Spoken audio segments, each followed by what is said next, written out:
नमस्कार मित्रों, जय श्री कृष्ण। श्री भगवत गीता प्रथम अध्याय का महत्व। एक समय देवी पार्वती ने पूछा कि हे महादेव जी, किस ज्ञान के बल से आपको संसार के लोग शिव करके पूछते हैं? मृगशाला ओढ़े हुए, अंगों में शमशान की विभूति लगाए हुए, गले में सर्प और मुंडों की माला पहने हुए, इनमें तो कुछ भी पवित्र नहीं है। फिर आप किस ज्ञान से पवित्र हो, वह आप कृपा करके मुझसे कहिए। श्री महादेव ने कहा कि हे प्रिय, सुनो, गीता के ज्ञान को हृदय में धारण करने से मैं पवित्र हूँ और उस ज्ञान के कारण मुझे बाहर के धर्म नहीं व्यापते।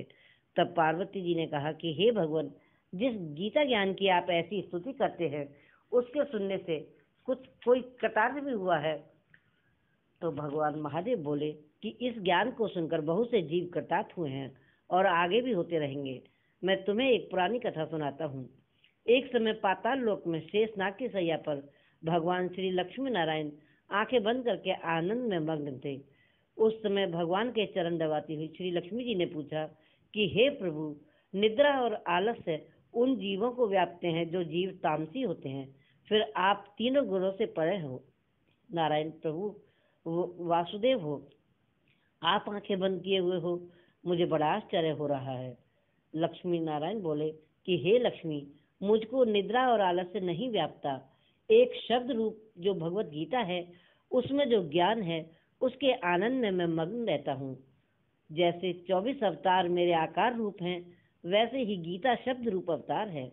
इस गीता में यह अंग हैं, 5 अध्याय मेरे मुख हैं, 5 अध्याय मेरी भुजा हैं, 5 अध्याय मेरा हृदय और मन है, और 16वां अध्याय मेरा उदर है, 17वां अध्याय मेरी जंगा है, 18वां अध्याय मेरे चरण हैं। सब गीता के जो श्लोक हैं वो मेरी नाड़ियां हैं, जो गीता के अक्षर हैं सो मेरे रोम हैं। ऐसा मेरा शब्द रूपी गीता ज्ञान, जिसके अर्थ मैं हृदय में विचारता हूँ और बहुत आनंद को प्राप्त होता हूँ। लक्ष्मी जी बोली, हे नारायण जी, जब श्री गीता जी का इतना ज्ञान है तो उसको सुनकर कोई जीव कृतार्थ भी हुआ है, सो मुझको कहो। तब नारायण बोले, हे लक्ष्मी, गीता ज्ञान को सुनकर बहुत से जीव कृतार्थ हुए हैं। शूद्रवर्ण एक प्राणी था जो चंडालों का कर्म किया करता था और तेल लवण का व्यापार किया करता था। उसने एक बकरी पाली। एक दिन वह बकरी को चराने को बाहर गया और वृक्ष के पत्ते तोड़ने लगा। वहां एक सर्प ने उसे डस लिया और उसके तत्काल ही प्राण निकल गए। मरकर उसने बहुत सा नरक भोगा। फिर बैल का जन्म पाया। उस बैल को एक भिक्षुक ने मोल ले लिया और वह भिक्षुक सारे दिन उस पर चढ़कर मांगता फिरे और जो कुछ भी मांग कर लाता अपने कुटुंब के साथ मिलकर खा लेता। बैल सारी रात द्वार पर बंधा रहता और कोई उसके खाने पीने की भी खबर ना लेता।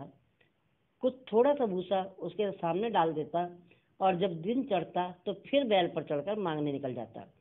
कई दिन गुजर गए। बैल भूख के मारे गिर पड़ा, पर उसके प्राण नहीं निकल रहे थे। नगर के लोग देखते तो कोई उसके तीर्थ का फल देता, कोई व्रत का फल देता, पर उसके बैल के प्राण नहीं निकल रहे थे। एक दिन एक गणिका आई। उसने लोगों से पूछा कि ये भीड़ कैसी लगी हुई है। तब उन्होंने बताया कि इस बैल के प्राण नहीं निकल रहे, अनेक पुण्यों का फल दे रहे हैं, तो भी इसकी मुक्ति नहीं होती। तब गणिका ने कहा कि मैंने जो किया उसका फल मैंने इस बैल के निमित्त दिया। इतना कहते ही बैल की मुक्ति हो गई। तब बैल ने ब्राह्मण के घर में जन्म ले लिया। वह बड़ा ही सुंदर था। पिता ने इसका नाम सुशर्मा रखा। जब बड़ा हुआ तो पिता ने उसको विद्या दी और उसे फिर पिछले जन्म की याद आई।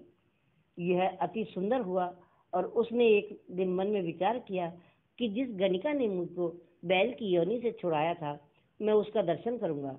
विप्र चलता चलता गणिका के घर पहुंच गया और कहा, क्या मुझे पहचानती है? गणिका ने कहा, नहीं, मैं तुझे नहीं पहचानती। मेरी और तेरी क्या पहचान? तू विप्र है, मैं वैश्या हूँ। तब विप्र ने कहा कि मैं वही बैल हूँ जिसको तुमने अपना पुण्य दिया था। तब मैं बैल की योनि से छूटा था। अब मैंने विप्र के घर में जन्म लिया है। अपना वह पुण्य मुझे बता। गणिका ने कहा कि मैंने अपने जाने कोई पुण्य नहीं किया, पर मेरे घर में एक तोता है। वह जो कुछ भी पढ़ता है मैं उसके वाक्य सुनती हूँ और उसी पुण्य का फल मैंने तेरे निमित्त दिया था। तब विप्र ने तोते से पूछा कि तू सवेरे क्या पढ़ता है? तोते ने कहा कि मैं पिछले जन्म में विप्र का पुत्र था। पिता ने मुझे गीता के पहले अध्याय का पाठ सिखाया था। एक दिन मैंने गुरुजी से कहा कि मुझको आपने क्या पढ़ाया है। तब गुरुजी ने मुझे श्राप दिया कि तू सूआ हो जा। तब मैं सूआ हो गया और एक दिन फंदक मुझे पकड़ कर ले गया और एक विप्र ने मुझे मोल ले लिया। यह विप्र भी अपने पुत्र को गीता के ज्ञान सिखाता था। तब मैंने वह पाठ सीख लिया और एक दिन विप्र के घर में चोर आ गए। उनको धन तो प्राप्त नहीं हुआ, पर वो पिंजरा उठाकर ले गए। उन चोरों की ये गणिका मित्र थी और मुझे इसके पास ले आए। सो मैं नित्य ही गीता के पहले अध्याय का पाठ करता हूँ और यह सुनती है, पर इस गणिका की समझ में नहीं आता। जो मैं पढ़ता हूँ वही पुण्य तेरे निमित्त दिया था। सो श्री गीता जी के पहले अध्याय के पाठ का फल है। तब विप्र ने कहा कि हे तोते, तू भी विप्र है, मेरे आशीर्वाद से तेरा कल्याण होगा। सो हे लक्ष्मी, इतना कहते ही तोते की भी मुक्ति हो गई। गणिका ने भी भले काम करके, अच्छे काम करके नित्य प्रति स्नान करे और गीता के प्रथम अध्याय का पाठ करे, इससे उसकी भी मुक्ति हो गई। श्री नारायण ने कहा, हे लक्ष्मी, जो कोई अनजाने में भी गीता का पाठ का श्रवण करे तो उसको भी मुक्ति मिलेगी। नमस्कार। जय श्री राम। जय श्री कृष्ण।